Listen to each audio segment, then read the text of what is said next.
সাল্লাম সন্তুষ্ট হবেন? সুন্নাহ অনুযায়ী চললে না বেদাত অনুযায়ী চললে? সুতরাং একজন মুসলিম রাসূলের প্রকৃতপক্ষে ভালোবাসেন বলে এর পরিচয় রাসূল সাল্লাল্লাহু আলাইহি ওয়াসাল্লামের সুন্নাহকে প্রকৃতপক্ষে অনুসরণ করা। এটাই হচ্ছে তার আসল ভালোবাসার পরিচয়। আর এই সুন্নাহ হতে পারে আকীদার ক্ষেত্রে, হতে পারে আমলের ক্ষেত্রে, হতে পারে চাল চলন, উঠা বসা, কথাবার্তা, সকল ক্ষেত্রেই। ইমাম বুখারী রাহিমাহুল্লাহ এই হাদিসটি নিয়ে এসেছেন, একটি গুরুত্বপূর্ণ বিষয় তিনি প্রমাণ করছেন। সুতরাং রাসূল সাল্লাল্লাহু আলাইহি ওয়াসাল্লামের অনুসরণ যার মাঝে যত বেশি রয়েছে তার ঈমান তত বেশি মজবুত, আর রাসূল সাল্লাল্লাহু আলাইহি ওয়াসাল্লামের ভালোবাসা তার অনুসরণের মাধ্যমে। সুতরাং এই সব কাজগুলি রাসূলের অনুসরণ করে যখন আপনি করবেন, এগুলির নামেই হলো কি? ঈমান। এগুলির নামেই ঈমান। এগুলি যার মাঝে যত বেশি পাওয়া যাবে তার ঈমানটাই হবে তত বেশি ভালো, তত বেশি সুন্দর, তত বেশি মজবুত। আর যার মাঝে যত কম তার ঈমান ততই হবে দুর্বল। আল্লাহ সুবহানাহু ওয়া তাআলা রাসূল সাল্লাল্লাহু আলাইহি ওয়াসাল্লামকে প্রকৃতভাবে অনুসরণ করে আমরা যেন প্রকৃত মুমিন হতে পারি, আমাদের ঈমানকে আরো সুন্দর করে নিতে পারি। আল্লাহ আমাদের সকলকে সে তৌফিক দান করুন। আমিন। সম্মানিত শ্রোতাবৃন্দ, অতএব এই হাদিস আমাদেরকে আরো স্পষ্ট করে দিচ্ছে রাসূল সাল্লাল্লাহু আলাইহি ওয়াসাল্লাম এর ভালোবাসা বা এর অনুসরণ আমাদের সকলের ঊর্ধ্বে সবসময় প্রাধান্য দিতে হবে। এর অর্থ আবার এটা নয়, যেমন ধরে নেন কোনো ছেলে, তার বাবা মা তাকে হয়তো কিছু নির্দেশ দিচ্ছে, যে নির্দেশটি বাহ্যিকভাবে দেখা যাচ্ছে যে সেটি সুন্নাহর আলোকে হচ্ছে না, সুন্নাহ পরিপন্থী। এখন ছেলে মেয়ে সে কি করে?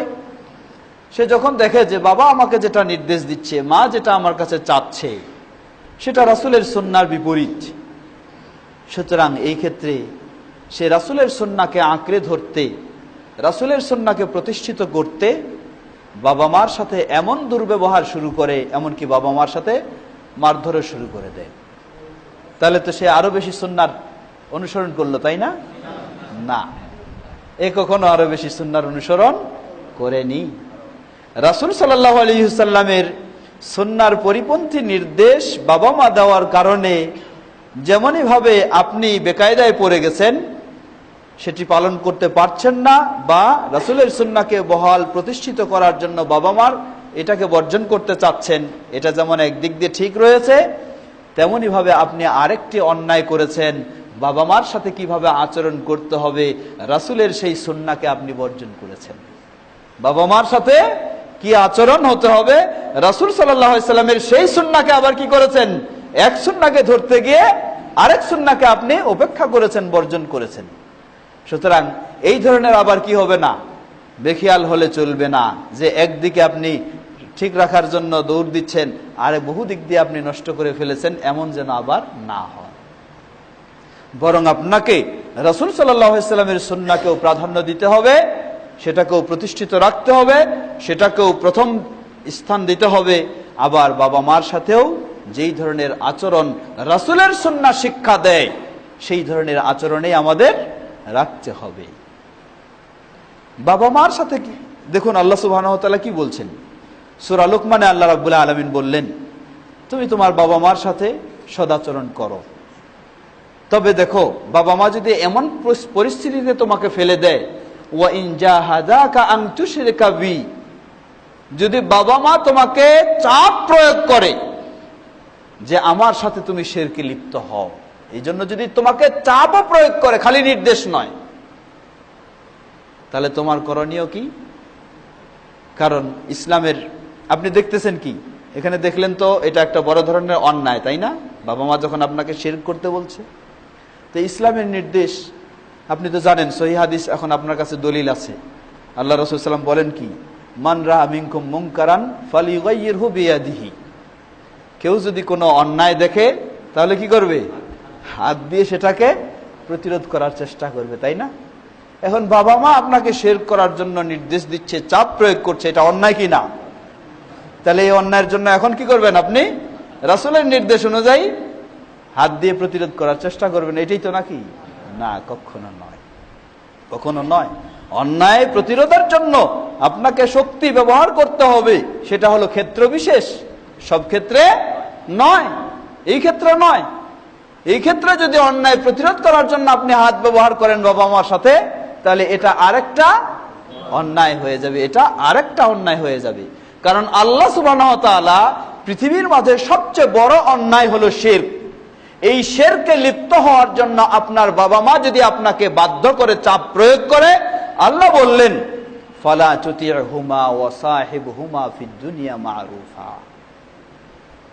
তুমি বাবা মা চাপ প্রয়োগ করলেও তাদের এটা তুমি মেনে চলবা না, এই কথাটা তুমি তাদের গ্রহণ করবা না, এই নির্দেশটা তুমি পালন করবা না, কিন্তু ওয়া সাহিবহুমা ফিদ দুনিয়া মা'রুফা, তুমি বাবা মার সাথে এই দুনিয়ার জীবনে ভদ্রতার সাথে, নম্রতার সাথে, সুন্দর আচরণ তাদের সাথে অবশ্যই করো। আল্লাহু আকবার।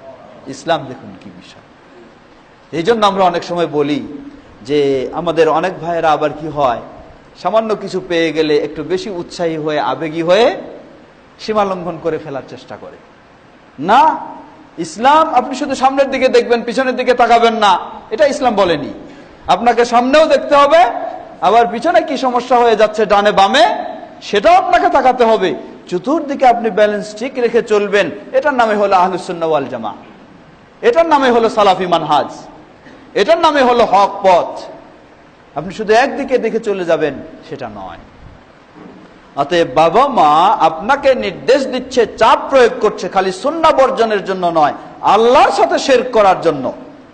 কিন্তু আপনি পারবেন না বাবা মার সাথে দুর্ব্যবহার করতে, বরং আপনার কর্তব্য হলো বাবা মার সাথে সৎভাবে, সুন্দরভাবে তাদের এই কাজটা আপনি পালন করবেন না, যেহেতু এটি ইসলামে হারাম, নিষিদ্ধ, কিন্তু বাবা মার সাথে আপনাকে সৌজন্যমূলক আচরণ অবশ্যই রাখতে হবে। সম্মানিত সুধীবৃন্দ, সুতরাং আমরা অবশ্যই সুন্নাহর গুরুত্ব দেব এবং সুন্নাহকে সব সময় বাবা মা সবকিছুর ঊর্ধ্বে রাখতে হবে। কিন্তু আবার সুন্নাহর নির্দেশে বাবা মার সাথেও কি করা যাবে না, খারাপ ব্যবহার করা যাবে না।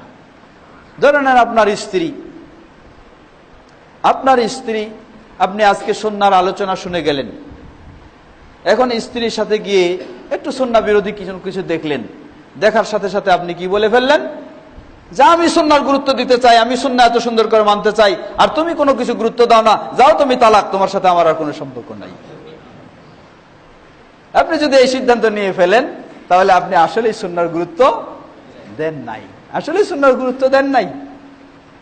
কারণ আপনি এখানে সুন্দর দীর্ঘ 1-1.5 ঘন্টা আলোচনা শুনে গেলেন, আপনার স্ত্রী এ সম্পর্কে কি একেবারে অজানা, কিছুই জানে না, কিছুই বুঝে না। এই আলোচনা জানার পরে আপনার কাছে সুন্নাহ মানার একটা কি জেগেছে, মানসিকতা তৈরি হয়েছে, আর আপনার স্ত্রী এই বিষয়ে কিছুই বুঝে না, কিছুই জানে না যে সুন্নাহকে গুরুত্ব দিতে হবে না স্বামীকে গুরুত্ব দিতে হবে, বরং সে চিন্তা করতেছে আমি যদি স্বামীকে গুরুত্ব না দিই তাহলে তো আমার কি হতে হবে, আমার এই 3টা শব্দ শুনতে হবে, তাই না? এটাই সে জানে, এটাই সে মনে করে। সুতরাং সেখানে তা চলবে না। আপনাকে অবশ্যই সুন্নাহ গুরুত্ব দিতে হবে, আপনার স্ত্রীকেও বুঝাতে হবে, তাকেও শিখাতে হবে, তাকে বুঝানোর পর, শিখানোর পর, জানানোর পর, মানার সুযোগ দেওয়ার পরেও যদি সে কি করে, তার এই বাঁকা পথে সে অটল থাকে, তারপর আপনার সিদ্ধান্ত কি নিতে হবে সেটাও ইসলাম। প্রথমেই এই তালাক উচ্চারণ করতে হবে, এটাও ইসলাম আপনাকে বলেনি। ইসলাম বলেছে প্রাথমিকভাবে কিছু আপনি শাসন করবেন, শাসনও যদি সম্ভব না হয় প্রয়োজনে তার সাথে কি করবেন, বিছানা ত্যাগ করবেন। এই বিছানা ত্যাগ করেও যদি সম্ভব না হয়, তাহলে আপনি 2 পক্ষের অভিভাবক নিয়ে আপনি এখন বসবেন সমাধানে আসার জন্য। তাও যদি সম্ভব না হয়, তারপর আপনি চূড়ান্ত বিচ্ছিন্নতায় যাবেন। এত সহজে ইসলাম আপনাকে দেয়নি, এটাও হলো সুন্নাহর নিয়ম, এটাও হলো সুন্নাহর নিয়ম। সুতরাং এই সব বিষয়গুলি অবশ্যই আমাদেরকে সেভাবেই লক্ষ্য রাখতে হবে যেভাবে সুন্নাহ এসেছে। এর অর্থ আবার এই বলছি না যে সুতরাং তাহলে সুন্নাহর কোনো গুরুত্ব দেওয়া যাবে না, না, তা না। সুন্নাহর গুরুত্ব আমরা অবশ্যই দিব, কিন্তু সেটাকে অবস্থা অনুযায়ী, যেখানে হয়তো জানে না সেটাকে জানাতে হবে, আর যেটা হয়তো বুঝে না সেটাকে বুঝাতে হবে। যার মাঝে ভিন্ন সংশয়, ভিন্ন চিন্তা রয়েছে সেটা তাকে দূর করতে হবে। দূর করে হয়তোবা এমন হয়ে যাবে আপনি স্ত্রীর মাঝে যেই দুর্বলতাটা দেখছিলেন, এমনও হতে পারে আজকে আপনি সুন্নাহ বুঝার সুযোগ পেয়েছেন, আলোচনা শোনার জন্য জানার মাধ্যমে আপনার স্ত্রীকেও যদি এটা শোনার সুযোগ করে দেন, এটা জানার সুযোগ করে দেন, তাহলে আলহামদুলিল্লাহ এমনও হবে আজকে যেই সুন্নাহর বিরোধিতাকে পেয়েছেন, কালকে আপনি পাবেন আপনি সুন্নাহ প্রতিষ্ঠা করার জন্য তাকেই সবচেয়ে বড় সহযোগী হিসাবে আপনি কালকে পাবেন। সুতরাং সেই পথেই আমাদেরকে গ্রহণ করতে হবে এবং সেভাবে আমাদেরকে অগ্রসর হতে হবে। আল্লাহ সুবহানাহু ওয়া তাআলা আমরা যেন সেভাবেই অগ্রসর হতে পারি, আল্লাহ আমাদের সকলকে সে তৌফিক দান করুন। আমরা যেন রাসূলের সুন্নাহকে প্রকৃতপক্ষে গ্রহণ করে আমাদের জীবনকে সেভাবে অতিবাহিত করতে পারি, আল্লাহ আমাদের সকলকে সে তৌফিক দান করুন। আর রাসূলের সুন্নাহ বলতে এটুকুই শুধু নয় যে দাড়ি রাখাই রাসূলের সুন্নাহ, বা ডান হাত দেখাওয়া রাসূলের সুন্নাহ, বা ওযুর সময় 3 বার করে অঙ্গগুলি ধোয়া এটি রাসূলের সুন্নাহ, এটি নয়। রাসূলের সুন্নাহ মানে হলো গোটা ইসলাম। রাসূলের সুন্নাহ মানে সম্পূর্ণ ইসলামই হলো রাসূলের সুন্নাহ। রাসূলের সুন্নাহর বাইরে কোনোটাই নয়। সম্পূর্ণ ইসলামের নামে হচ্ছে রাসূলের সুন্নাহ। এজন্য বলি যে সুন্নাহ এর কতগুলি পরিভাষা রয়েছে। সুন্নাহ দ্বারা বোঝানো হয় এমন যা বেদাতের বিপরীত, এটাকেও সুন্নাহ বলা হয়। সুন্নাহ দ্বারা বোঝানো হয় যা ফরজ ওয়াজিব নয়, এটাকেও সুন্নাহ বলা হয়। আবার সুন্নাহ দ্বারা যখন সাধারণভাবে বোঝানো হয় তখন রাসূল সাল্লাল্লাহু আলাইহি সাল্লাম যেই গোটা দিন ইসলাম নিয়ে এসেছেন এটাই হলো রাসূলের সুন্নাহ। কোরআন এবং হাদিস এটাই হলো রাসূলের সুন্নাহ। সুতরাং আমাদের মনে রাখতে হবে সুন্নাহ মানে এই ছোটখাটো আমলগুলি এটি শুধু নয়। সুন্নাহ মানে হচ্ছে আপনার জীবনে সকল ক্ষেত্রে রাসূল সাল্লাল্লাহু আলাইহি সাল্লাম একটি পরিপূর্ণ জীবন ব্যবস্থা দিন নিয়ে এসেছেন, সেটাকেই প্রাধান্য দিতে হবে, সেটাকেই মেনে নিতে হবে। কিন্তু আজকে বড় আফসোসের সাথে বলতে হয়, আমরা যেমন অনেক সময় কি করে থাকি, ধর্মীয় দিক থেকে আমাদের পীর মাশায়েখ বুজুর্গানের দিন তাদেরকে যেমন প্রাধান্য দিয়ে থাকি, আবার আরেক দিক থেকে বহু মুসলিম বলে নিজেদেরকে পরিচয় দিচ্ছি, কিন্তু সেখানে নেতা নেত্রী যা বলেছে কোরআন হাদিসে কিছু থাক আর না থাকুক সেটা নয়, এটা নেত্রীর ঘোষণা, এটা নেতার ঘোষণা, এটাই মানতে হবে, এর পিছনে জীবনকে উৎসর্গ করতে হবে। আপনার এই মুসলিম বলে দাবি করে মুসলিম হয়ে টিকে থাকা সম্ভব নয় যদি আপনার এই আকীদা হয়, যদি আপনার এই আচরণ হয়। পৃথিবীর সকল নেতা ও নেত্রীর ঊর্ধ্বে প্রিয় নবী মুহাম্মদ সাল্লাল্লাহু আলাইহি ওয়াসাল্লামকে যদি স্থান আপনি না দিতে পারেন, তাহলে জেনে নিন আপনি মুসলিম হতে পারেননি, মুমিন হতে পারেননি। সুতরাং আমাদের সকল ক্ষেত্রেই সে বিষয়গুলিকে অবশ্যই ঠিক করতে হবে। আল্লাহ সুবহানাহু ওয়া তাআলা সকল ক্ষেত্রে আমাদেরকে সেভাবে বিষয়গুলি ঠিক করে নেওয়ার তৌফিক দান করুন। এরপর একটি গুরুত্বপূর্ণ অধ্যায় আসছে, সে অধ্যায় অত্যন্ত গুরুত্বপূর্ণ। বাবু হালাওয়াতিল ঈমান। বাবু হালাওয়াতিল ঈমান। ঈমানেরও একটা স্বাদ রয়েছে, ঈমানেরও একটা মজা রয়েছে। সব জিনিসে যেমন কি রয়েছে একটা স্বাদ বা মজা, ঠিক ঈমান এটারও একটা স্বাদ রয়েছে বা মজা রয়েছে। তাই ইমাম বুখারী রাহিমাহুল্লাহ অধ্যায় বেঁধেছেন হালাওয়াতিল ঈমান, ঈমানের স্বাদ, ঈমানের মজা, এই প্রসঙ্গে এই অধ্যায়। এখানে হাদিস নিয়ে এসেছেন প্রসিদ্ধ সাহাবী আনাস বিন মালিক রাদিয়াল্লাহু তাআলা আনহু, তিনি এই হাদিসটি বর্ণনা করছেন।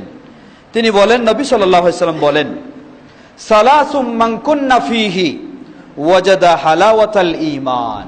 সালাসুন, তিনটি বৈশিষ্ট্য, তিনটি গুণ, যার মাঝে, যেই ব্যক্তির মাঝে, যেই মুমিন নর বা নারীর মাঝে এই তিনটি গুণ পাওয়া যাবে, ওয়াজাদা হালাওয়াতাল ঈমান, ঈমানের যে একটা স্বাদ, ঈমানের যে একটা মজা, সে ব্যক্তি অনুভব করতে পারবে যে ঈমানের আসলেই মজা রয়েছে, ঈমানের আসলে একটা স্বাদ রয়েছে। আর এই স্বাদ তার কাছে পৃথিবীর সকল স্বাদের চেয়ে শ্রেষ্ঠ স্বাদ হবে এই ঈমানের স্বাদ। সকল মজার চেয়ে শ্রেষ্ঠ মজা হবে এই ঈমানের মজা, যার মাঝে এই তিনটি বৈশিষ্ট্য পাওয়া যাবে। সেই বৈশিষ্ট্য কি? আইয়াকুন আল্লাহু ওয়া রাসূলুহু আহাব্বা ইলাইহি মিম্মা সিওয়াহুমা। তার কাছে আল্লাহ এবং আল্লাহর রাসূল পৃথিবীর সব কিছুর চেয়ে তার কাছে প্রিয় হবে কে? আল্লাহ এবং আল্লাহর রাসূল। সাল্লাল্লাহু আলাইহি ওয়াসাল্লাম। এটা হলো প্রথম বৈশিষ্ট্য। পৃথিবীর সব কিছুর চেয়ে তার কাছে প্রিয় হবে আল্লাহ এবং আল্লাহর রাসূল। তবে আল্লাহ এবং আল্লাহর রাসূল দুজনে আবার কি সমান পর্যায়ের নয়। পৃথিবীর সব কিছুর চেয়ে এক নম্বরে প্রিয় যিনি, তিনি হলেন কে? আল্লাহ সুবহানাহু ওয়া তাআলা। এরপরে দুই নম্বরে প্রিয় যিনি মাখলুকের মাঝে, মানুষের মাঝে সবচেয়ে দুই নম্বরে প্রিয় হবেন যিনি, তিনি হবেন রাসূলুল্লাহ সাল্লাল্লাহু আলাইহি ওয়াসাল্লাম। এর অর্থ আবার এই নয় যে তাহলে এই হাদিসে একটা দলিল পেয়ে গেছি আল্লাহ এবং রাসূলকে এক করে দেওয়ার, তাই নাকি? তা কখনো নয়। আমাদের অনেক মসজিদগুলিতেও দেখবেন, কি দেখবেন? মসজিদগুলিতে দেখবেন যে একেবারে মেহরাবের সামনে এক পাশে আল্লাহ আর এক পাশে কি মুহাম্মদ, দুটোকে সমান আসনে আসীন করানো হয়েছে, দুটোকে সমান স্তরে রাখা হয়েছে। কখনো দুটো সমান স্তরে থাকার বিষয় নয়। এটাও এক প্রকার শিরক, এটাও এক প্রকার শিরক। অনেক বাসাবাড়িতেও দেখবেন, অনেক ঘরেও দেখবেন, অনেক গাড়িতেও দেখবেন এক কোনায় সমান জায়গায় আল্লাহ আর সমান জায়গায় আরেক কোনায় মুহাম্মদ। না, কখনো এটি ঠিক নয়। আপনাকে অবশ্যই পৃথিবীর সবকিছুর চেয়ে আল্লাহ এবং তার রাসূলকে বেশি ভালোবাসতে হবে। কিন্তু আল্লাহকে ভালোবাসবেন আল্লাহ হিসাবে, আর রাসূলকে ভালোবাসবেন রাসূল হিসাবে। আল্লাহকে ভালোবাসবেন খালেক হিসাবে, আর রাসূলকে ভালোবাসবেন মাখলুক হিসাবে।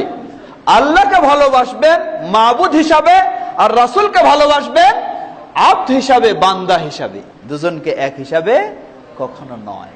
যদি দুজনকে এক হিসাবে মনে করে নেন তাহলে এটাই আপনার জাহান্নামে যাওয়ার জন্য যথেষ্ট, এটাই জাহান্নামের জন্য যথেষ্ট। আমাদের অনেকেই রয়েছে যারা বেশি ভালোবাসা রাসূলের প্রদর্শন করতে যায়, তারা শুধু দুজনকে এক নয়, বরং রাসূলকে আল্লাহর চেয়েও বেশি উপরে তুলে ধরে ফেলেছে। নাউজুবিল্লাহ। এজন্য আমরা এর আগেও হয়তো বলেছি, তারা যখন তাদের মৌলুদ শরীফ পাঠ করে, কি মৌলুদ শরীফ, সেখানে পাঠ করতে গিয়ে যে সমস্ত কবিতাগুলি পাঠ করে সেগুলিতে আল্লাহু আকবার কত জঘন্যতম কথা রয়েছে। সে কথা হলো এই যে আরশের উপরে যখন ছিলেন তখন হলো আহাদ, আর জমিনে যখন চলে আসলেন তখন হলেন আহমদ। নাউজুবিল্লাহ। মানে তিনি ছিলেন আরশের উপরে আহাদ, আর জমিনে এসে কি আরেকটা মিম যোগ হয়ে গেলেন কি আহমদ। মানে আল্লাহ এবং আহমদ, আহমদ বলতে কে? মুহাম্মদ সাল্লাল্লাহু আলাইহি ওয়াসাল্লাম। আল্লাহ এবং মুহাম্মদ সাল্লাল্লাহু আলাইহি ওয়াসাল্লামের মাঝে কোনো পার্থক্য নাই। তিনি ছিলেন উপরে, তিনি হয়ে গেছেন নিচে। না, রাসূলের ভালোবাসা দিতে গিয়ে যদি এই ধরনের কেউ বানায় ফেলে তাহলে নিশ্চিত আপনি জেনে নিন এটাই তার জাহান্নামে যাওয়ার জন্য যথেষ্ট, তার জান্নাতকে হারাম করে নেওয়ার জন্য এটাই যথেষ্ট, আর কিছু লাগবে না। সুতরাং আল্লাহকে অবশ্যই ভালোবাসতে হবে। তা হলো পৃথিবীর সব কিছুর ঊর্ধ্বে এক নম্বর সিরিয়ালে আল্লাহ সুবহানাহু ওয়া তাআলা, অতঃপর মাখলুকের মাঝে এক নম্বর সিরিয়ালে, মাখলুকের মাঝে এক নম্বর হচ্ছেন মুহাম্মদ সাল্লাল্লাহু আলাইহি ওয়াসাল্লাম। তাই বলছেন যে প্রথম বৈশিষ্ট্য হলো যে ব্যক্তি আল্লাহ এবং তার রাসূলকে পৃথিবীর সবকিছুর চেয়ে বেশি ভালোবাসবে, এই বৈশিষ্ট্য যার মাঝে থাকবে, আমরা আগে কিছু উদাহরণ দিয়েছি, যার মাঝে এই বৈশিষ্ট্য থাকবে সেই প্রকৃতপক্ষে ঈমানের মজা বুঝতে পারবে। পৃথিবীর যত জ্বালা যন্ত্রণা কষ্ট সেটা তার কাছে কখনো কষ্ট মনে হবে না।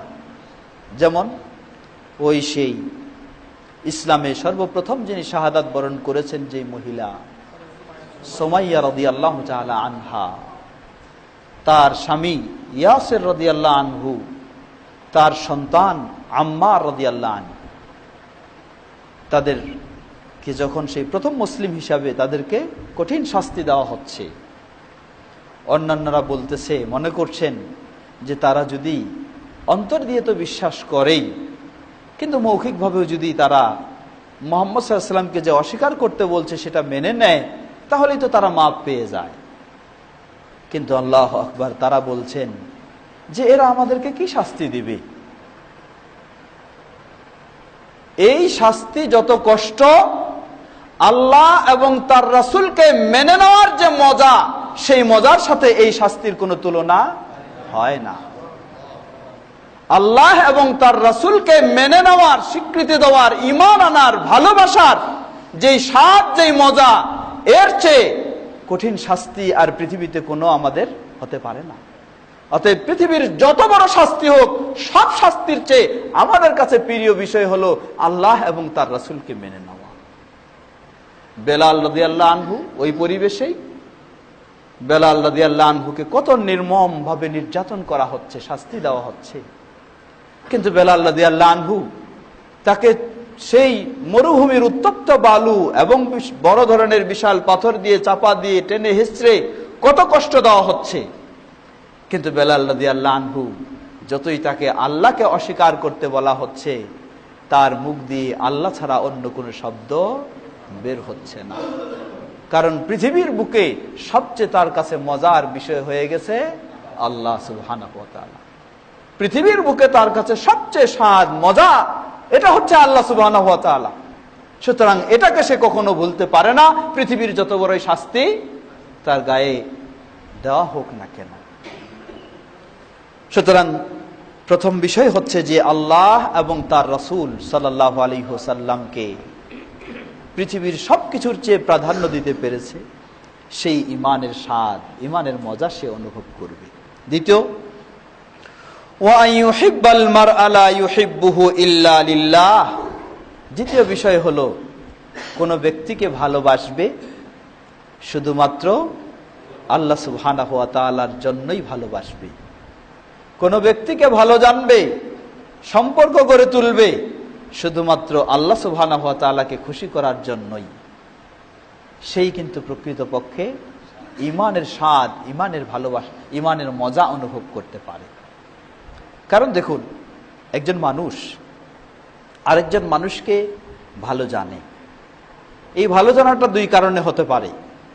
আপনি অর্থনৈতিকভাবে তার কাছে কিছু সুবিধা পাচ্ছেন বা পাবেন, এজন্য আপনি কি করেন, তাকে ভালোবাসছেন, তাকে ভালো জানছেন, তার সাথে আন্তরিকতা বজায় রাখছেন। কিন্তু এটা কতদিন?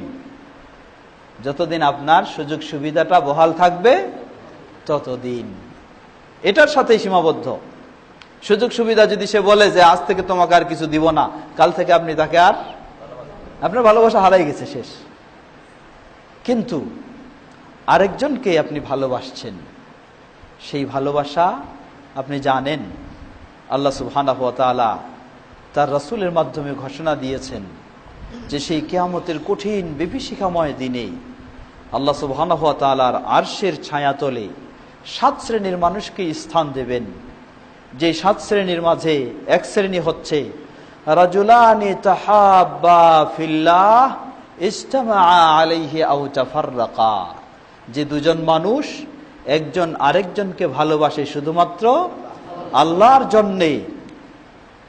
হতে পারে দুজন একই সমাজে বসবাস করে, হতে পারে একজন পৃথিবীর পূর্ব প্রান্তে আরেকজন পশ্চিম প্রান্তে, কোনোদিন দেখারও সুযোগ হয়নি, শুধু নামটা এবং তার বৈশিষ্ট্য শোনার সুযোগ হয়েছে, এই কারণেই ভালোবাসে। তাহলে আপনি তাকে ভালোবাসলেন কি জন্য? সেই কিয়ামতের কঠিন বিভীষিকাময় দিনে আল্লাহর উদ্দেশ্যে তাকে ভালোবাসলে সেই আরশের ছায়াতলে আপনি অবস্থান করবেন, স্থান তৈরি করে নেবেন, এজন্য ভালোবাসলেন। অতএব যতদিন এই ব্যক্তির মাঝে ঈমান রয়েছে আর আপনার মাঝে ঈমান রয়েছে, আপনি যতদিন বেঁচে, সে যতদিন বেঁচে, কখনো তাকে আপনি কি করতে পারেন না, ভুলতে পারেন না। কারণ চাওয়া পাওয়া তো দুনিয়াতে কি শেষ নয়, চাওয়া পাওয়ার বিষয়টা রয়েছে সে আখিরাতে। এই ব্যক্তি ওই ব্যক্তিকে যে ভালোবাসবে আর যে অর্থের কারণে ভালোবাসবে, দুজনের ভালোবাসা কখনো এক হতে পারে না।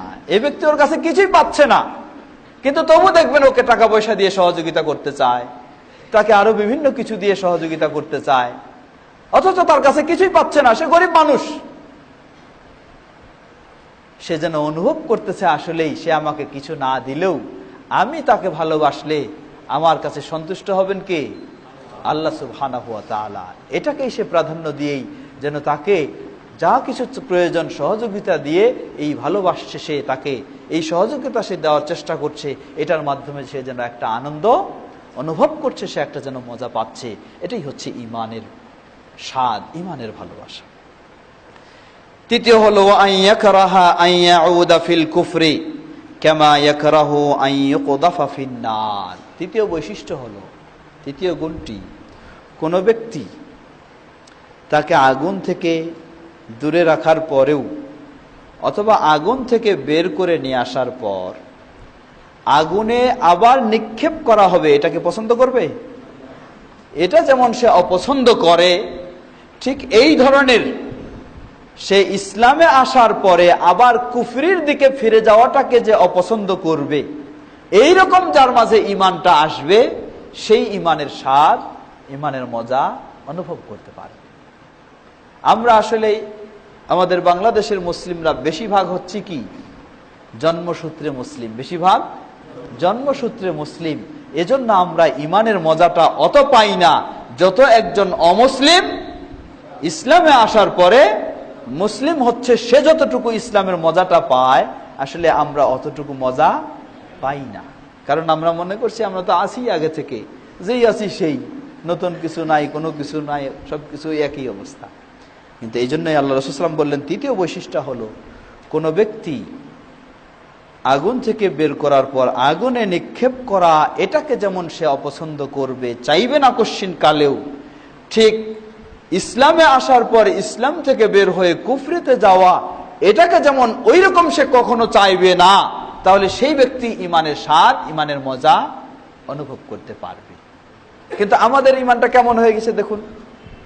কাউকে যদি বলা হয় তোমাকে আমি বাড়ি গাড়ি করে দিব, এইরকম বড় ভালো চাকরি দিব, আরো কিছু দিব, তুমি কি হয়ে যাও, খ্রিস্টান হয়ে যাও, তাহলে হয়তো কি হবে, কোন দিন সে বলবে যে ঠিক আছে আমি ঘোষণা দিলাম খ্রিস্টান হয়ে গেছি, তাই না?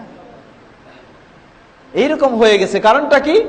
যখন তার এইরকম ইমানটা কিছু সামর্থ্য, কিছু স্বার্থ, কিছু সহযোগিতা পেলেই সে খ্রিস্টানও হয়ে যেতে পারে, কাদিয়ানিও হয়ে যেতে পারে, ইহুদিও হয়ে যেতে পারে, আরো কিছু হয়ে যেতে পারে, তাহলে এমন ব্যক্তি তো ইমানের কখনো মজা পাবে না।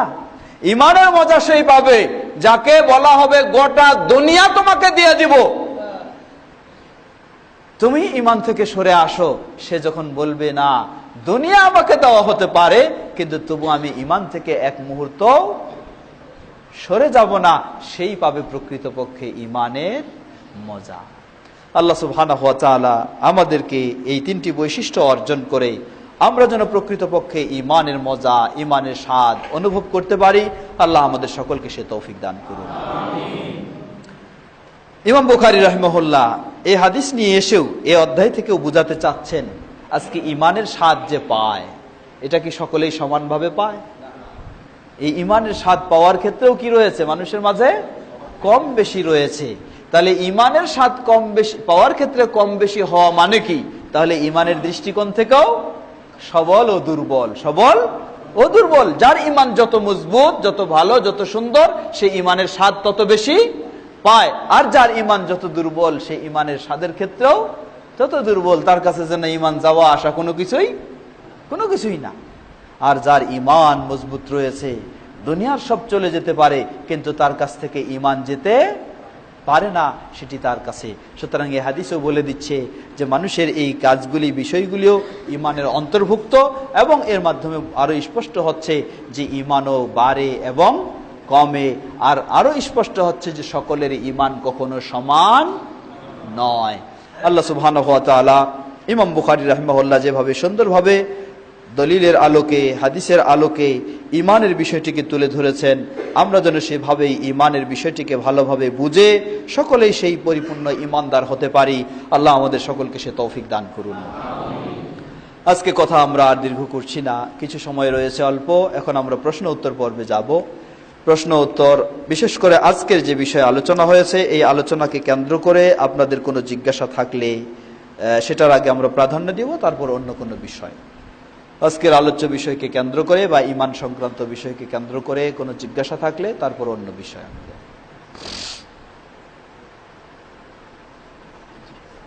আসসালামু আলাইকুম।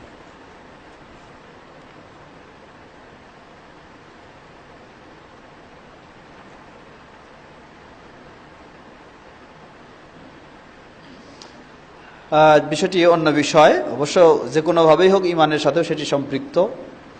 আমাদের ভাই প্রশ্ন করেছেন যে আমার স্ত্রীর নানা 3টি বিয়ে করেছেন,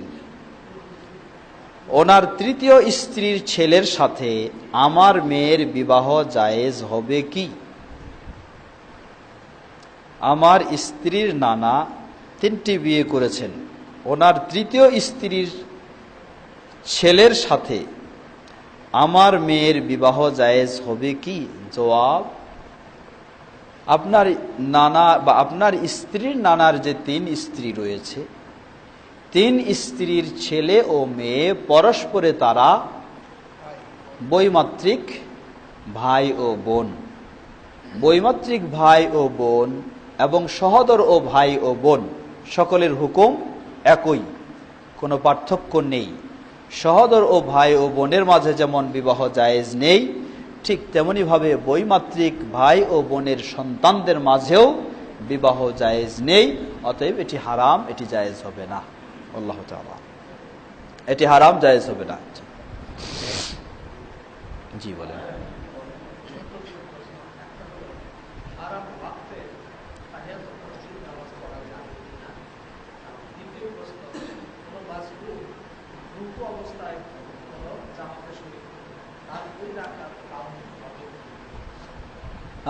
আমাদের ভাই 2টি প্রশ্ন করেছেন। প্রথম প্রশ্ন হলো, যে সমস্ত হারাম ওয়াক্ত সেগুলিতে তাহিয়াতুল মসজিদ পড়া যাবে কি না? জবাব, হারাম ওয়াক্ত 2 ধরনের। একটা হচ্ছে হারাম ওয়াক্ত বলতে, হারাম ওয়াক্ত বলবো না, আমরা নিষিদ্ধ ওয়াক্ত বলবো। নিষিদ্ধ ওয়াক্ত হচ্ছে 2 ধরনের।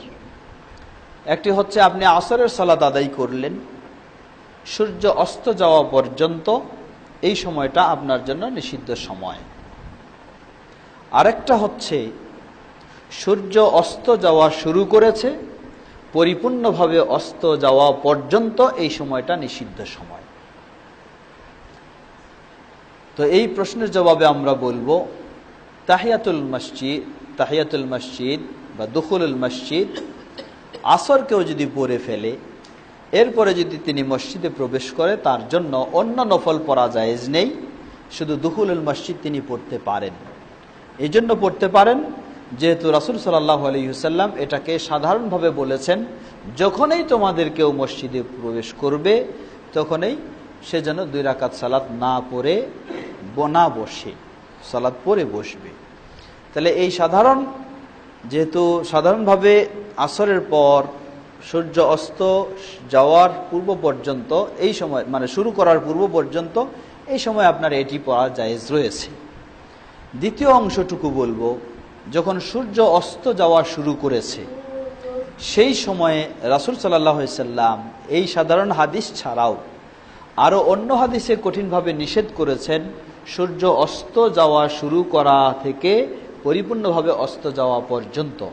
তাই বলবো আমরা সেই সময়টিতে এই 2 রাকাত আদায় না করে দাঁড়িয়ে থাকা, কেউ যদি অক্ষম হয় তাহলে তিনি বসতে পারেন, ওই সময় শুরু না করাটাই উচিত। কারণ ওই সময় কোনো ফরজ সালাতও শুরু করা নিষিদ্ধ। যেই সময় সূর্য অস্ত যাওয়া শুরু করেছে পূর্ণভাবে অস্ত যাওয়া পর্যন্ত, এই সময়ের মাঝে ফরজ সালাত শুরু করাও নিষিদ্ধ। ঠিক তেমনিভাবে সূর্য উদয় শুরু হয়েছে, পূর্ণভাবে উদয় হওয়া পর্যন্ত ফরজ সালাত শুরু করাও নিষিদ্ধ। ফরজ সালাত শুরু করতে পারেন যখন আপনার কি রয়েছে, সূর্য অস্ত শুরু হওয়ার পূর্বে যদি আপনি 1 রাকাত পড়ে ফেলতে পারেন তাহলে আপনার জন্য শুরু করা জায়েজ রয়েছে। ঠিক অনুরূপভাবে দুখুলুল মসজিদটাও যদি 1 রাকাত পড়ে ফেলতে পারেন তাহলে জায়েজ রয়েছে। কিন্তু সূর্য অস্ত যাওয়া শুরু করেছে এবং অথবা উদয় হওয়া শুরু করেছে, এই মুহূর্তে দুখুলুল মসজিদ শুরু করবেন না। আল্লাহু আ'লাম।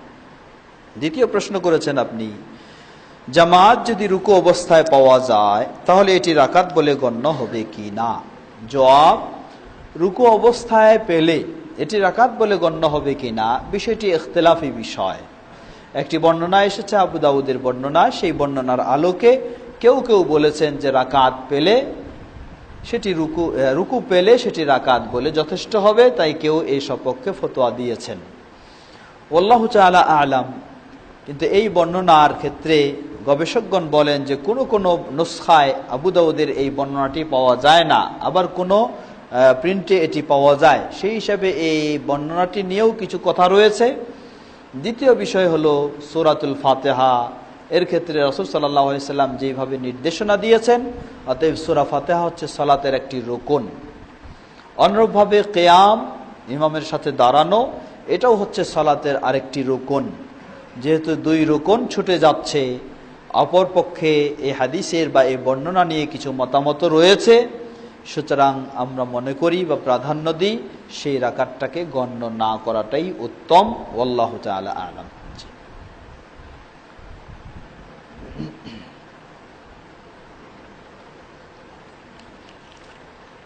একটু এই ফ্যানটা কি বন্ধ করে দেওয়া যাবে? প্রশ্ন করেছেন, সালাতের মধ্যে সিজদায় বাংলা বা নিজ ভাষায় দোয়া করা যাবে কি, কিভাবে করতে হবে? জবাব, এই বিষয়টিও ফরজ সালাতে সিজদায় কোরআন সুন্নাহর ভাষা ছাড়া বা হাদিসের আরবি ভাষা ছাড়া অন্য ভাষায় ফরজ সালাতে দোয়া করা যাবে না, এ বিষয়ে সবাই একমত। কিন্তু কেউ কেউ নফল সালাতের ক্ষেত্রে অনুমতি দিয়ে থাকেন। আল্লাহু তাআলা আ'লাম। আমার যেটুকু মনে হয়, নফল সালাতেও আরবি ভাষায় দোয়া হওয়াটাই হচ্ছে সঠিক, আর বাংলা ভাষায় না করাই ভালো। আল্লাহু আ'লাম। জি।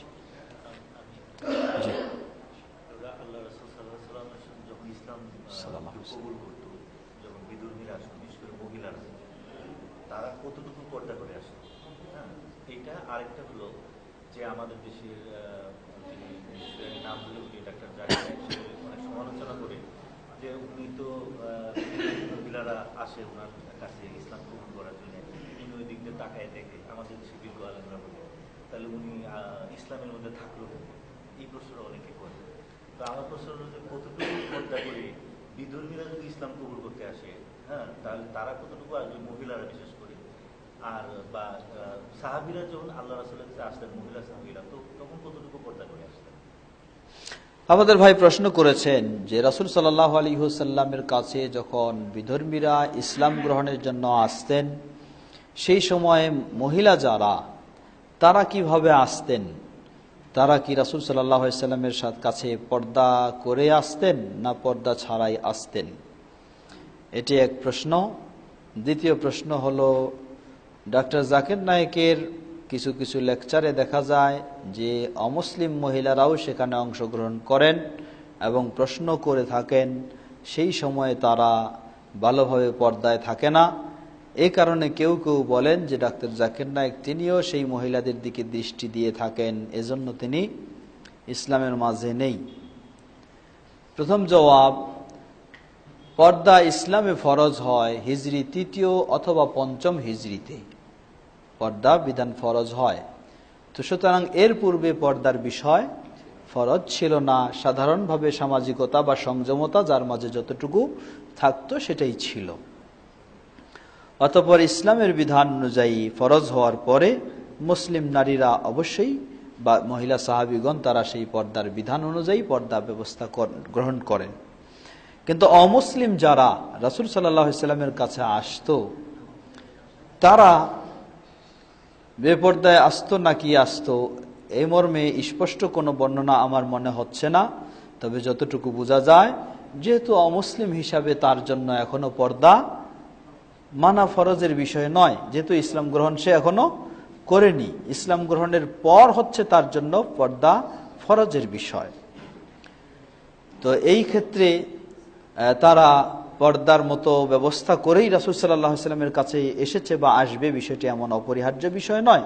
হতে পারে কেউ সাধারণ সংযম হয়ে যতটুকু সম্ভব ততটুকুই আসবে, যেহেতু রাসূল সাল্লাল্লাহু আলাইহি ওয়াসাল্লাম এর কাছে পুরুষ বা অন্য অনেকেই থাকবেন, সেই হিসাবে আসবে, এতটুকুই স্বাভাবিক। তো ইসলাম গ্রহণ করার পর তারা পর্দা সুন্দরভাবে মেনে নেওয়ার অবশ্যই চেষ্টা করেছেন।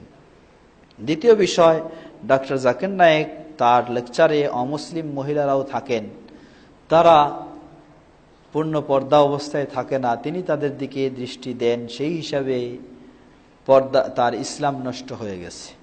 জবাব, যদি ডাক্তার জাকির নায়েক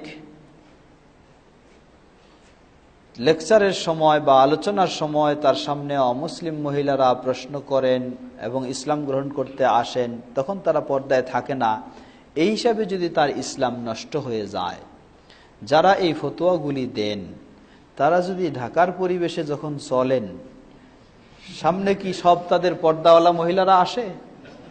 তারা কি চোখ বন্ধ করে চলেন? তারাও তো দৃষ্টি দেন, তাহলে তাদেরও ইসলাম তো নষ্ট হয়ে গেছে। তারা তো ঘরের ভিতর ঢুকে বসে থাকেন না, বা বাইরে বের হইলে চোখে তো ওইরকম কিছু দেন না, বরং তারাও রাস্তাঘাটে চলেন, তাহলে অবশ্যই তাদেরও ইসলামটা নষ্ট হয়ে গেছে। এটি একটি অহেতুক কথা এবং বাতিল কথা। বরং অন্য কারণে তারা ইসলাম নষ্ট করে ফেলেছেন, এজন্য এখন ডাক্তার জাকিরের ইসলাম নষ্ট হয়ে যাওয়ার কথা তারা বলে। তা কি অন্য কারণে তাদের ইসলাম নষ্ট কিভাবে হয়ে গেছে? কোরআন এবং সহিহ সুন্নাহ বাদ দিয়ে বিভিন্ন তরিকা ও মতাদর্শে চলার কারণে তাদের ইসলামগুলি নষ্ট হয়ে গেছে।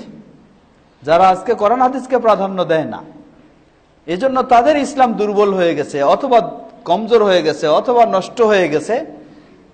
আর ডাক্তার জাকির নায়েক কোনো মাযহাব মানার কথা বলেননি, কোনো পীর সাহেব মানার কথা বলেননি, কোনো গাউস কুতুব ধরার কথা বলেননি, বলেছেন কোরআন সুন্নাহ ধরার কথা।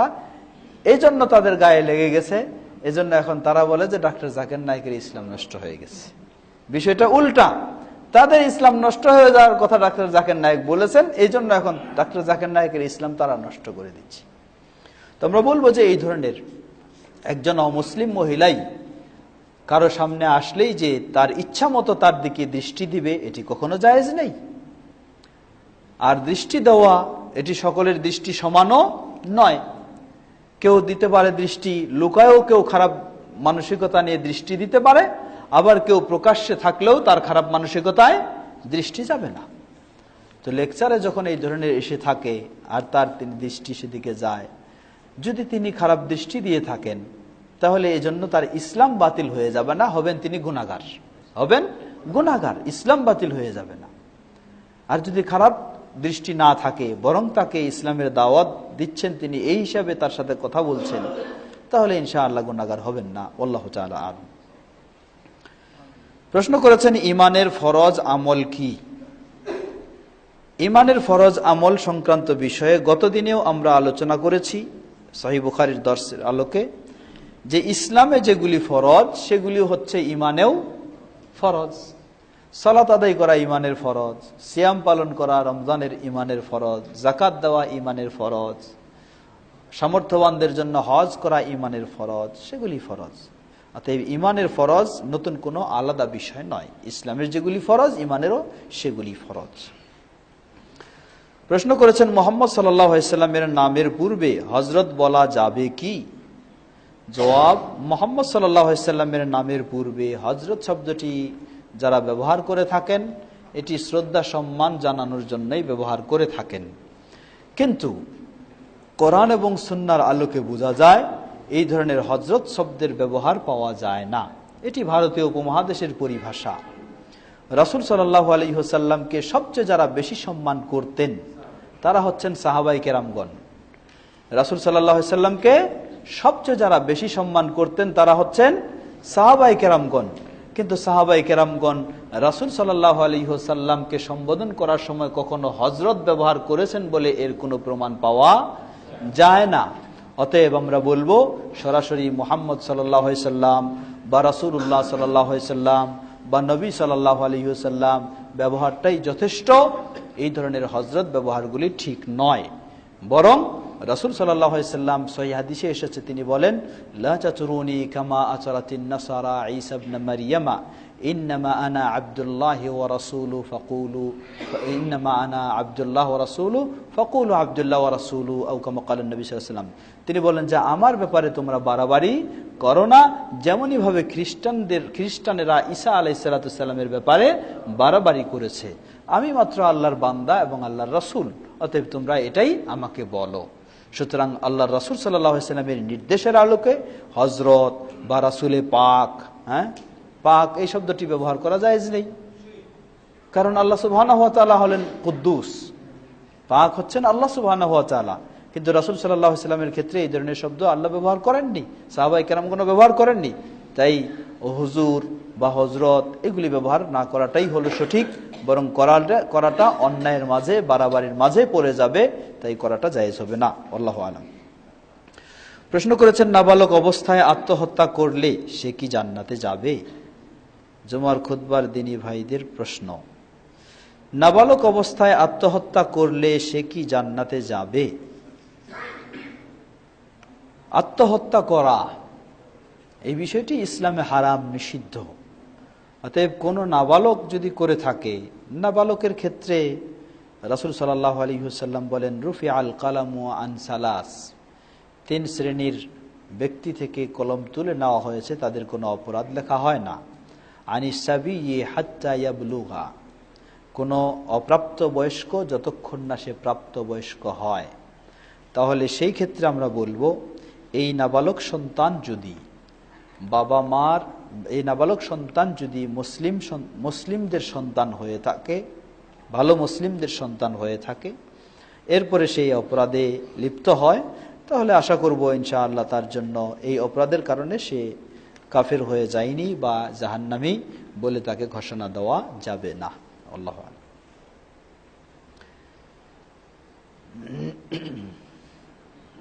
প্রশ্ন করেছেন, বুখারীর ওযু অধ্যায়ে একটি হাদিস পড়লাম, রাসূল সাল্লাল্লাহু আলাইহি ওয়াসাল্লাম রাতে নফল নামাজ আদায় করার পরে ঘুমিয়েছিলেন এবং নাক ডাকার শব্দ হলো, তারপর মুয়াজ্জিন আজান দিল, রাসূল সাল্লাল্লাহু আলাইহি ওয়াসাল্লাম গিয়ে সালাত আদায় করলেন কিন্তু ওযু করলেন না। হাদিসের আলোকে মনে হয় আমাদের ভাই প্রশ্ন করতে চাচ্ছেন, তিনি প্রশ্ন লেখেননি, প্রশ্ন করতে চাচ্ছেন যে আমরা জানি ঘুমালে ওযু নষ্ট হয়ে যায়, তাহলে রাসূল সাল্লাল্লাহু আলাইহি ওয়াসাল্লাম ঘুমালেন, সাধারণ ঘুমও নয়, মানে নাকের আওয়াজও পাওয়া গেছে, মানে গভীর ঘুম, তাহলে এরপরে কিভাবে তিনি সালাতে দাঁড়ালেন? জবাব, নবী রাসূল এবং সাধারণ মানুষের মাঝে বৈশিষ্ট্যগতভাবে আল্লাহ সুবহানাহু ওয়া তাআলা কিছু পার্থক্য দিয়েছেন। তবে নবী রাসূলগণ বৈশিষ্ট্যগত পার্থক্য বলতে আবার এই পার্থক্য নয় যে তারা নূরের তৈরি আর আমরা নূরের তৈরি না, এই পার্থক্য না। কারণ পার্থক্য সেটাই আমরা গ্রহণ করব যেই পার্থক্যের সপক্ষে কোরআন এবং সহিহ সুন্নাহর দলিল রয়েছে। সাধারণ মানুষ থেকে নবী রাসূলদের পার্থক্য সেটাই আমরা মেনে নিব যেটার সপক্ষে কোরআন এবং সহিহ সুন্নাহর দলিল রয়েছে। যদি দলিল না থাকে তাহলে জাল হাদিস দিয়ে, বানাওয়াটি কথা দিয়ে কখনো গ্রহণযোগ্য হতে পারে না। তো পার্থক্যের মাঝে একটা হলো ঘুমের পার্থক্য। নবী সাল্লাল্লাহু আলাইহি ওয়াসাল্লাম বলেন, অনেক হাদিসে এসেছে যে নবী রাসূলগণ যখন ঘুমান তাদের চোখ দুটি ঘুমায় কিন্তু অন্তর জেগে থাকে। আল আইনানি তানামানি ওয়াল কলবু ইয়াকদান, তাদের চোখ দুটি ঘুমায় কিন্তু তাদের অন্তর জেগে থাকে। সেজন্য নবী রাসূলদের ঘুম আর সাধারণ মানুষের ঘুম এক নয়। সাধারণ মানুষ যখন ঘুমায় তখন তাদের চোখ দুটিও ঘুমায় এবং তাদের অন্তরও ঘুমায়, কিন্তু নবী রাসূলদের বিষয়টি ভিন্ন। তাই তারা চোখ দিয়ে ঘুমালেও অন্তর তাদের জাগ্রত থাকে, সেজন্য ওযু ভঙ্গ হয়ে গেছে কিনা সে বিষয়টি তারা অনুভব করতে পারেন। তাই নবী রাসূলদের ঘুম ওযু ভঙ্গের কারণ নয়। আর সাধারণ মানুষের ঘুম ওযু ভঙ্গের কারণ তখন যখন এত গভীর ঘুম যে গভীর ঘুমে যাওয়ার কারণে ওযু ভঙ্গের কোনো কারণ ঘটে গেছে কিনা সেটি তিনি অনুভব করতে পারেন না। এই পর্যায়ের ঘুম হলে সাধারণ মানুষের সেটাই ওযু ভঙ্গের কারণ বলে গণ্য হয়। আল্লাহু তাআলা আ'লাম। সুতরাং হাদিসের বিষয় হলো এটাই। প্রশ্ন করেছেন, অপবিত্র অবস্থায় অথবা ওযু ছাড়া কোরআন পড়া যাবে কি? জবাব, অপবিত্র বলতে কি বুঝালেন? গোসল ফরজ? আপনি যেটু বলেছেন যে অথবা ওযু ছাড়া, এর দ্বারা বোঝা যায় যে শুধু ওযু ছাড়া। সাধারণ ওযু ছাড়া এটাকে যদি আপনি অপবিত্র বোঝান, গোসল ফরজ নয়, তাহলে এই অবস্থায় কোরআন পড়া তো অবশ্যই যাবে, এতে কারো দ্বিমত নেই। কিন্তু দ্বিমতের বিষয়টি হলো কোরআন হাত দিয়ে স্পর্শ করে আপনি পড়তে পারবেন কি না। জবাব, আপনি কোরআন হাত দিয়ে স্পর্শ করেও পড়তে পারবেন ওযু না থাকলে। প্রশ্ন করেছেন, মা বোনেরা তাদের মাসিকের সময় কোরআন পড়তে পারবে কি? জবাব, হ্যাঁ, তারা কোরআন পড়তে পারবে। কোরআন পড়তে পারবে যেহেতু তাদের এই অপবিত্র অবস্থায় গোসল ফরজ, তাহলে পারবে কিভাবে? জবাব, তাদের এই অপবিত্রতা হচ্ছে এমন, এটি ঐচ্ছিক অপবিত্র নয়, এটি হলো বাধ্যগত অপবিত্র, যেটা থেকে ইচ্ছা করলেই তারা পবিত্র হতে পারে না। এজন্য ইমাম বুখারী রাহিমাহুল্লাহ সেই বিষয়ে কিছু আলোকপাত করেছেন, সামনে হয়তো আসবে আমাদের। তাই মেয়েরা সেই অবস্থায় কোরআন পড়তে পারবে, সেটি মুখস্থ পড়বে, হাত দিয়ে ধরে স্পর্শ করে নয়, মুখস্থ পড়বে। প্রশ্ন করেছেন, কোন মুসলিমকে কোরআন গিফট করা যাবে কি? জবাব, কোন মুসলিমকে আপনি কোরআন গিফট করতে পারেন, তবে উত্তম হবে যেগুলি শুধু কোরআন নয়, বরং হয়তো ইংলিশের অনুবাদ রয়েছে শুধু, বা বাংলার অনুবাদ রয়েছে শুধু, সেগুলি দিতে সেটাই দেওয়া উচিত।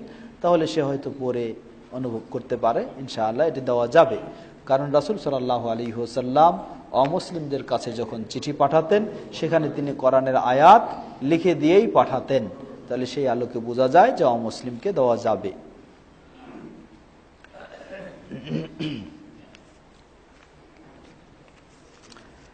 প্রশ্ন করেছেন, ঘরে মা বোনরা কতটুকু পর্দা করবেন?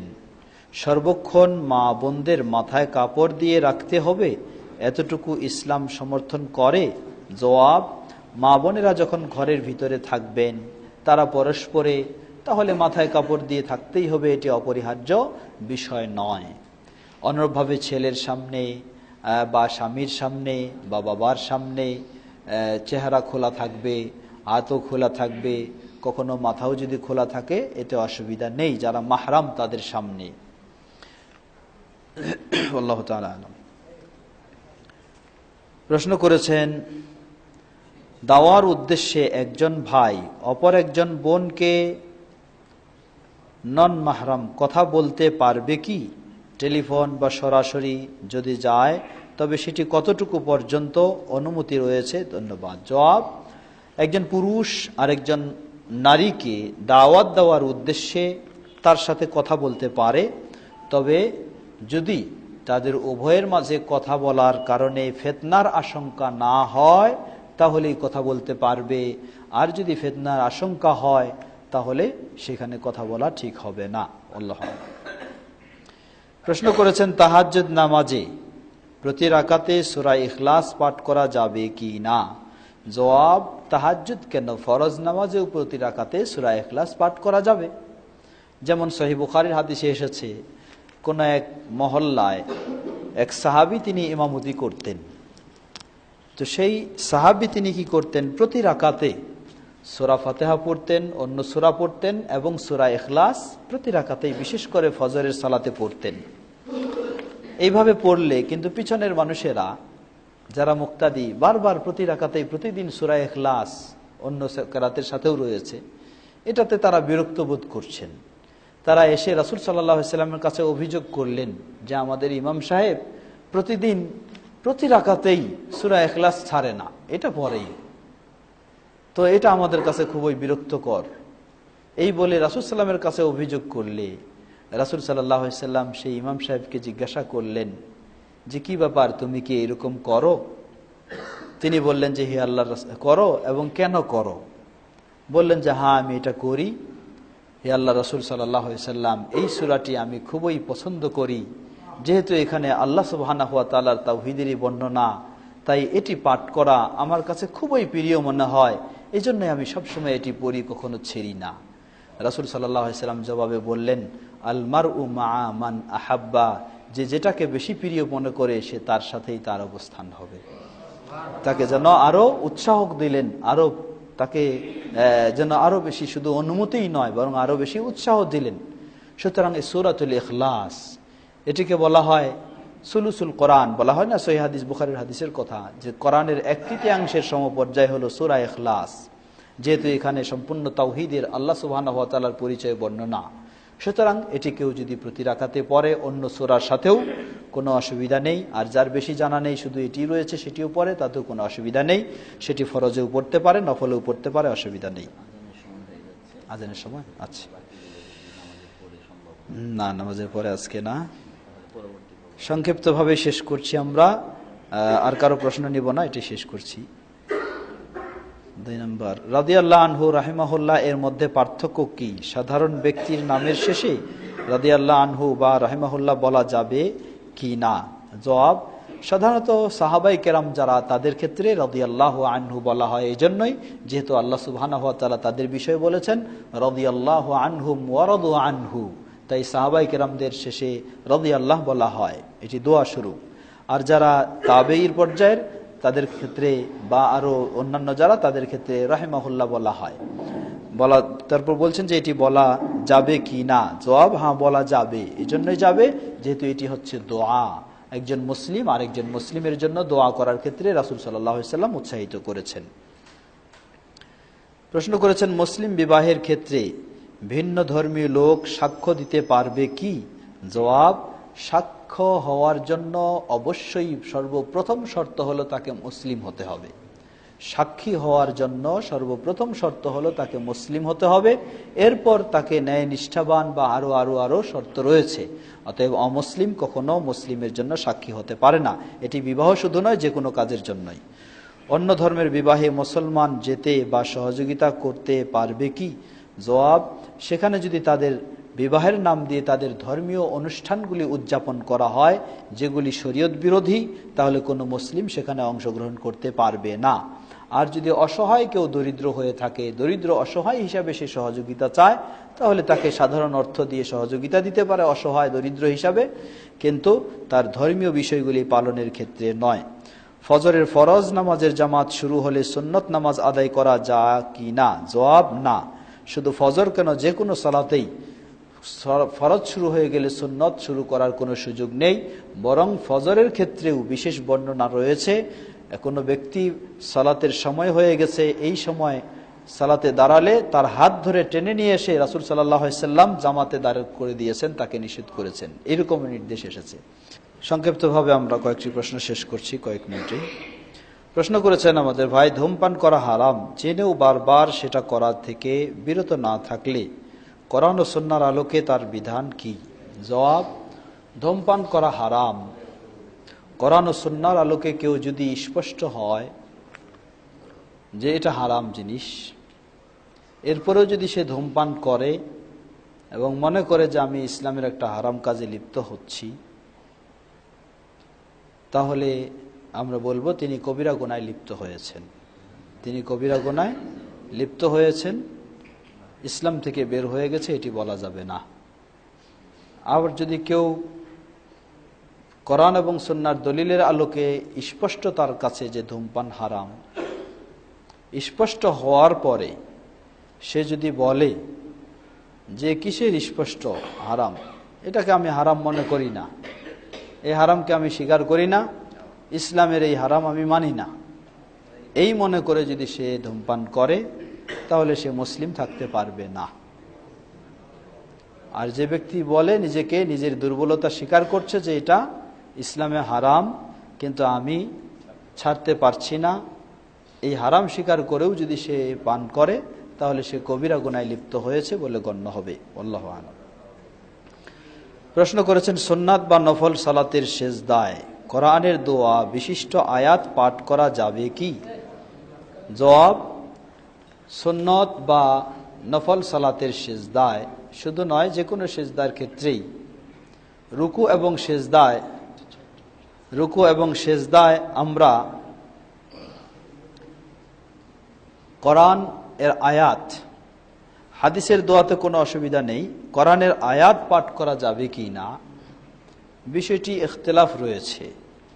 এজন্য ইখতিলাফ, রাসূল সাল্লাল্লাহু আলাইহি সাল্লাম বলেন, সহিহ মুসলিমের হাদিস, নুহিতু আন আকরা আল কোরআনা ওয়া আনা সাজিদুন আও রাকি', সেজদা অথবা রুকু অবস্থায় কোরআন পাঠ করা আমাকে নিষেধ করা হয়েছে। সুতরাং রুকু ও সেজদায় হাদিসের দোয়াগুলি পাঠ করা যাবে, কোনো অসুবিধা নেই, কিন্তু কোরআনের আয়াত সম্বলিত দোয়া বা কোরআনে যে দোয়ার আয়াতগুলি রয়েছে সেগুলি পাঠ করা এই হাদিসের আলোকে যাচ্ছে না। কিন্তু কেউ কেউ একটু ব্যাখ্যা করে বলতে চান যে কোরআন তেলাওয়াত করা, পাঠ করা নিষেধ করা হয়েছে, তাই পাঠ করা যাবে না, কিন্তু দোয়ার উদ্দেশ্যে কেউ যদি পড়ে যেহেতু দোয়া করার কথা আল্লাহ রাসূল সাল্লাল্লাহু আলাইহি ওয়াসাল্লাম গুরুত্ব দিয়েছেন সেজদায়, তাই দোয়ার উদ্দেশ্যে পড়লে পড়া যাবে, কিন্তু পাঠ করার উদ্দেশ্যে পড়লে পড়া যাবে না। আল্লাহু তাআলা আ'লাম, যা সঠিক মনে করি, যে কোনো উদ্দেশ্যেই রুকু এবং সেজদায় কোরআনের আয়াত পাঠ করা যাবে না। কারণ রাসূল সাল্লাল্লাহু আলাইহি সাল্লাম তিনি সেজদায় সবচেয়ে বেশি দোয়া করেছেন, কিন্তু কোরআনের কোনো আয়াত দিয়ে তিনি দোয়া করেছেন বলে এর কোনো প্রমাণ পাওয়া যায় না। তাহলে বোঝা যায় যে এই অপব্যাখ্যা করে নয়, বরং সর্বাবস্থায় রুকু ও সিজদায় কোরআনের আয়াত পাঠ করবে না, দোয়ার জন্যই হোক বা সাধারণ পাঠ করার জন্যই হোক। তবে আপনার জন্য সুযোগ রয়েছে, আপনি সালাম ফেরানোর পূর্বে আত্তাহিয়াতু দুরুদ পাঠ করার পর কোরআন এবং হাদিসের যত দোয়া রয়েছে, ফরজ হোক নফল হোক সালাত হোক, সব সালাতেই আপনি সেই সময় ইচ্ছামতো কোরআন ও হাদিসের দোয়াগুলি পাঠ করতে পারবেন। প্রশ্ন করেছেন সালাতের মধ্যে নীরব কেরাতে, যেমন জোহর এবং আসর নামাজের প্রথম 2 রাকাতে কি সূরা ফাতিহার সাথে অন্য সূরা মিলাতে হবে? জবাব, নীরব কেরাতে কে মিলাবে, ইমাম না মুক্তাদি? ইমাম যদি হয় তাহলে তো তিনি অবশ্যই মিলাবেন প্রথম 2 রাকাতে, আর বাকি 2 রাকাতে মিলাতেও পারেন, নাও মিলাতে পারেন, সহিহ বুখারী ও মুসলিমের হাদিসের আলোকে। আর যিনি মুক্তাদি হবেন তিনি ইমামের সাথে পিছনে সূরা ফাতিহা তো অবশ্যই পড়বেন এবং এরপর অন্য সূরাও পাঠ করবেন। সাহাবী জাবির ইবনে আব্দুল্লাহ রাদিয়াল্লাহু তাআলা আনহু তিনি বলেন যে আমরা নবী সাল্লাল্লাহু আলাইহি সাল্লামের পিছনে সূরা ফাতিহা এর সাথে অন্য সূরা পড়তাম, জোহরের সালাতের ক্ষেত্রে বলা হয়েছে। তাই ইমামের পিছনে আপনি জোহর আসর এগুলিতে সূরা ফাতিহা এবং আরো অন্য সূরাও পাঠ করবেন। এখানে আরো কিছু প্রশ্ন করেছেন যে সমস্ত বডি স্প্রে বা ইত্যাদি এগুলিতে অ্যালকোহল থাকলে উহা ব্যবহার করলে নামাজ হবে কি না? জবাব, অ্যালকোহল আমরা জানি সেটি হচ্ছে হারাম। তো এই হারাম বিষয়টা কি থেকে উৎপাদন হয়েছে? এটা কি কোনো অপবিত্র বিষয় থেকে উৎপাদন হয়েছে? না, অপবিত্র থেকে নয়। যদি অপবিত্র বিষয় থেকে উৎপাদন হয়ে থাকে তাহলে এটি নাপাক বলে গণ্য হবে, সেটি ব্যবহার করা জায়েজ হবে না এবং সালাতের সময়ও তা জায়েজ হবে না। আর যদি আপনি জানেন যে এটি তা পান করা হারাম, কিন্তু হারাম দ্রব্য থেকে এটার উৎপাদন হয়নি, তাহলে সালাত ব্যবহারে বা এই থাকলে কোনো অসুবিধা হবে না। আল্লাহু তাআলা আলাম। শেষ প্রশ্ন, বিতর বা 2 ঈদের সালাত ওয়াজিব কি না? জবাব, বিতরের সালাত হলো সুন্নতে মুআক্কাদা, 2 ঈদের সালাত হলো ওয়াজিব। 2 ঈদের সালাত ওয়াজিব। সর্বশেষ প্রশ্ন, ডক্টর ইঞ্জিনিয়ার সাহেবের সংকলন ইসলামের জানা অজানার 1 নং পৃষ্ঠায় ইজমা কিয়াস সম্পর্কে বলেছেন যে এটা মানা যাবে না। আসলে ইজমা কিয়াস এর বিষয় জানতে চাই। সময় যেহেতু দীর্ঘ নাই, সংক্ষিপ্তভাবে আমরা বলছি। আসলে ইজমা কিয়াস যারা বলেছেন মানা যাবে না, তাদের এক দৃষ্টিকোণ থেকে ঠিক রয়েছে, আবার মানা যাবে এটাও এক দৃষ্টিকোণ থেকে ঠিক রয়েছে। আমাদের সমাজে আজকে ইজমা কিয়াসের দোহাই দিয়ে কোরআন হাদিসের স্পষ্ট দলিলের সাংঘর্ষিক কাজ করা হয়। স্পষ্ট কোরআন হাদিসের দলিলের সাংঘর্ষিক কাজ করা হয় ইজমা কিয়াসের দোহাই দিয়ে। কোরআন হাদিস যেখানে স্পষ্ট সেখানে কোনো ইজমা কিয়াস চলবে না, অচল। কোরআন হাদিস যেখানে স্পষ্ট সেখানে ইজমা কিয়াস অচল। এইখানে ইজমা কিয়াস গ্রহণ করা নাজায়েজ। আর যেই ক্ষেত্রে কোরআন হাদিসের যেই সমস্যার ক্ষেত্রে স্পষ্ট বিধান পাওয়া যাচ্ছে না, সেই ক্ষেত্রে আপনি অন্যান্য কোরআন সুন্নাহর দলিলের আলোকে কোনো একটা ব্যবস্থা গ্রহণ করবেন, এটার নামই হলো কিয়াস। তাহলে আমরা বলবো সেই ক্ষেত্রে সেটি যাবে। এই জন্য বলা হয় যে কিয়াস হলো দুই ধরনের, একটি হলো কিয়াসে ফাসেদ, আরেকটি হলো কিয়াসে সহিহ। কিয়াসে ফাসেদ হলো বাতিল কিয়াস, অর্থাৎ স্পষ্ট কোরআন সুন্নাহ রয়েছে। যেমন ধরে নেন আজকে সহিহ বুখারী আমার ক্লাসে পড়ানোর সময় এই বিষয়টি এসেছে। সহিহ বুখারীর হাদিসে স্পষ্টভাবে এসেছে, আল্লাহ রাসূল সাল্লাল্লাহু আলাইহি সাল্লামের কাছে একজন মেয়ে আসলেন। তিনি রাসূল সাল্লাল্লাহু আলাইহি সাল্লামকে নিজের প্রস্তাব দিলেন রাসূল সাল্লামকে, যে আপনি ইচ্ছা করলে আমাকে বিয়ে করতে পারেন। রাসূল সাল্লাল্লাহু আলাইহি সাল্লাম প্রয়োজন মনে করলেন না। অন্য একজন সাহাবী যখন বললেন, হে আল্লাহ রাসূল সাল্লাম, আপনি যদি প্রয়োজন মনে না করেন তাহলে আমাকে বিয়ে দিতে পারেন। রাসূল সাল্লাল্লাহু আলাইহি সাল্লাম তাকে জিজ্ঞাসা করলেন, তোমার কি আছে মোহর হিসাবে তুমি উপস্থিত করতে পারবে? সে ব্যক্তি বললেন যে, আল্লাহ রাসূল সাল্লাম, আমার কাছে তো কিছুই নেই। বললেন যে, তুমি একটা ওয়ালাউ খাতাম মিন হাদিদ, একটা লোহার আংটিও যদি তুমি তোমার ঘরে থাকে পাও, নিয়ে আসো সেটা। বললেন যে, হে আল্লাহ রাসূল সাল্লাল্লাহু আলাইহি সাল্লাম, এটাও আমার ঘরে পাচ্ছি না। কত অসহায় বেচারা। তখন বললেন যে, ঠিক আছে, তাহলে তোমাকে আমি বিয়ে দিচ্ছি, এটা মোহর হিসাবে যে তুমি কোরআনের এই সূরাগুলি তাকে শিক্ষা দিবে। এই শিক্ষার বিনিময়ে, কোরআন শিক্ষা দেওয়ার বিনিময়ে, এটাই মোহর হিসাবে গণ্য করে তার সাথে তোমাকে আমি বিয়ে দিচ্ছি। আমাদের অন্য ভাইয়েরা এই সহিহ বুখারী স্পষ্ট হাদিস হওয়া সত্ত্বেও তারা এগুলিকে মানেন না। কেন মানেন না? এটা তাদের কিয়াসের পরিপন্থী। তারা কিয়াস করেন যে ইসলামের নিয়ম হলো চোরের হাত কাটা চুরি করলে। তো চুরি করলে চোরের হাত কাটা, তো সেই চুরির পরিমাণটা কি? সর্বনিম্ন পরিমাণ হলো 12 দিরহাম পরিমাণ বা 10 দিরহাম পরিমাণ। এও হাদিসের নিয়ে কিছু দুর্বলতা রয়েছে। তারা বলেন যে সর্বনিম্ন চুরি করার পরিমাণ হলো 10 দিরহাম। এই 10 দিরহাম পরিমাণ অর্থ কেউ যদি চুরি করে, তাহলে এর শাস্তি স্বরূপ তার একটা অঙ্গকে কাটা যাবে। তো একটা মানুষের অঙ্গ কাটতে হলে অঙ্গর বিনিময় পাওয়া যাচ্ছে এখানে কত? 10 দিরহাম। তো সুতরাং বিয়ে মানে হচ্ছে একজন মেয়ে মানুষের সেই যৌন চাহিদা মেটানোর জন্য বা সেই বিষয়ের জন্যই বিয়ে। তাহলে অতএব তারও একটা অঙ্গের বিনিময়ে হচ্ছে মোহর। তো এই জন্য এখানে সর্বনিম্ন মোহরের পরিমাণ হতে হবে 10 দিরহাম, এছাড়া সর্বনিম্ন মোহরের পরিমাণ চলবে না। তাই তারা রাসূল সাল্লাল্লাহু আলাইহি সাল্লামের এই হাদিস স্পষ্ট থাকা সত্ত্বেও এগুলিকে গ্রহণ করেন না। এটা হলো হানাফি মাযহাবের নিয়ম। এটা হচ্ছে হানাফি মাযহাবের নিয়ম। তারা এখানে কি করলেন, যে একটা অঙ্গের বিনিময় হচ্ছে 10 দিরহাম। এই কিয়াস খাটাতে গিয়ে তারা স্পষ্ট রাসূল সাল্লাল্লাহু আলাইহি সাল্লামের হাদিস, যে তিনি বললেন যে হয় একটা আংটির বিনিময়েও তিনি মোহর হিসাবে, যার সামর্থ্য নাই এটা ছাড়া, সেটা দিয়েও বিয়ে দিতে চাইলেন, অথবা এটাও যার কাছে নাই, কোরআন শিক্ষার বিনিময়ে তাকে বিয়ে দিতে চাইলেন। এগুলিকে তারা গ্রহণ করতে চায় না। তা আমরা বলবো যে এই ধরনের কিয়াস ইসলামে হারাম। যেখানে স্পষ্ট কোরআন এবং সুন্নাহর দলিল থাকা সত্ত্বেও কিয়াস গ্রহণ করে সেখানে প্রকাশ্য স্পষ্ট হাদিসগুলিকে অগ্রাহ্য করা হয়, উপেক্ষা করা হয়, এই কিয়াস কখনো ইসলামে বৈধ নয়। আর যেই ক্ষেত্রে বললাম যে বর্তমান বিভিন্ন রকমের সমস্যা দেখা দিতে পারে, সেই সমস্যাগুলির সমাধান হুবহু হাদিসে খুঁজে নাও পাওয়া গেলে কোনো দলিলের আলোকে অনুমান করে আপনি যে একটা সিদ্ধান্ত নেবেন, এটার নাম হলো কিয়াস, এটি বৈধ। অতএব যিনি বলেছেন যে কিয়াস যায় এবং ইজমা ঠিক নয়, এটা হলো ওই ধরনের কিয়াস ও ইজমা যদি হয় তাহলে সেটি ঠিক নয়। ইজমা যেমন, তারা ইজমার আজকে দলিল দিচ্ছেন যে 20 রাকাত তারাবি পড়তে হবে, এটা গোটা বিশ্বের ইজমা হয়ে গেছে। তাই রাসূল সাল্লাল্লাহু আলাইহি সাল্লাম থেকে 8 রাকাত পড়ালে প্রমাণ থাকলেও এটা আর গ্রহণ করা যাবে না, কারণ এটা হলো ইজমার খেলাফ, ইজমার পরিপন্থী হয়ে গেছে।